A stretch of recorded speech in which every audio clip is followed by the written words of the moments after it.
그래서 보통 1절로 3절은 이제 그 당시에 편지를 쓰는 어떤 형식에 맞춰서 인사하는 주요 내용이고요. 정말로 중요한 내용은 4절부터가 이어집니다. 근데 여러분 4절의 말씀을 한번 잘 보세요. 그 문제투성이인 고린도 교회를 향해 바울이 고백하는 첫 말이 무엇입니까? 그것은 너희들 때문에 내가 항상 하나님께 감사한다라는 말이었어요. 여러분, 저는 이것이 바로 믿음의 눈, 바울이 가진 믿음의 눈이라고 생각을 합니다. 오늘 우리 인생을 살아갈 때 여러 가지 일들이 일어납니다. 좋은 일이 있고 나쁜 일이 일어나고, 또 여러분 사람들을 볼 때 그 사람이 가진 장점이 있고 단점이 있고 그렇습니다. 과연 여러분은 무엇을 더 보시나요? 무엇에 여러분 더 관심을 가지고 초점을 가지고 보십니까? 어떤 사람은 그 사람이 가진 안 좋은 점, 단점만을 가지고 그것을 가지고 그 사람을 평가하는 사람이 있고, 어떤 사람은 그 사람이 가진 별거 아닌 거지만 작은 장점을 가지고 그 사람을 좋게 보려고 하는 사람들이 있어요. 5절로 여러분 8절 말씀에 보면 그가 감사하는 내용들이 세 가지로 나오는데, 나는 이런 것 때문에라도 너희들 때문에 감사할 수밖에 없다. 여러분, 이것이 바로 바울이 가진 믿음의 눈이었습니다. 여러분은 무엇을 바라보며 살아가고 계십니까? 어렵고 힘겨운 문제만 바라보며 살아가고 계십니까? 아니면 그 문제 속에서도 우리에게 주시는 작은 감사에 초점을 맞추며 여러분의 삶을 살아가고 계십니까?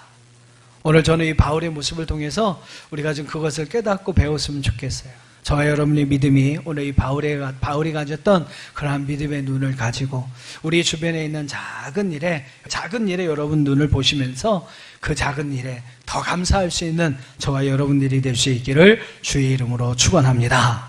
자, 그렇다면 바울이 보고 고린도 교회를 보며 감사했던 내용이 무엇입니까? 첫 번째로 이 바울은요, 이 고린도 교회 성도들이 가진 언변과 모든 지식의 뛰어남을 인하여 하나님께 감사하고 있다라고 이야기를 합니다.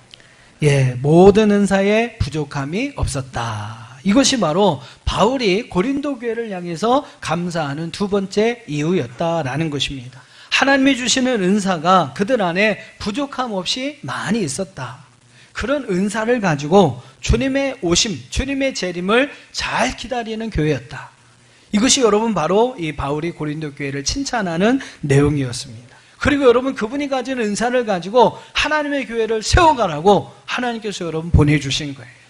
받은 바 은사를 가지고 우리는 두 가지 일을 잘해야 합니다. 하나는 바로 교회를 아름답게 세워가는 것입니다.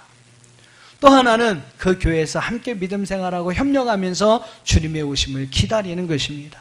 앞으로의 기대를 가지고 하나님 앞에 감사하고 있는 바울의 모습을 8절에서 볼 수 있습니다. 지금 고린도 교회의 모습을 보면 이런 모습은 아닙니다. 끝까지 정말 그들의 믿음을 잘 지켜갈 수 있을까? 근데 바울은 현재 그들의 모습을 보지 않습니다.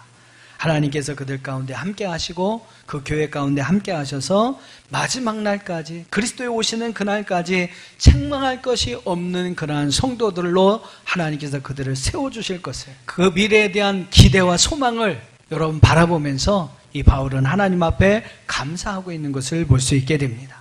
사랑하는 성도 여러분, 때로는요, 우리의 삶에 선행적인 감사가 필요합니다.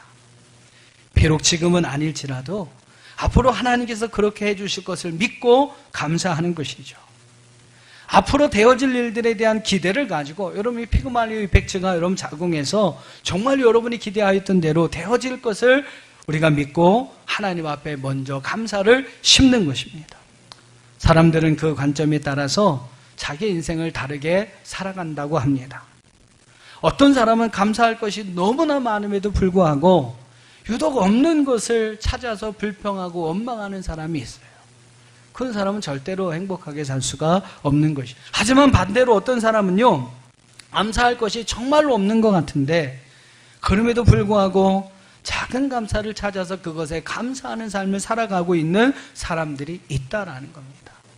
여러분, 누가 더 행복한 삶을 살겠습니까?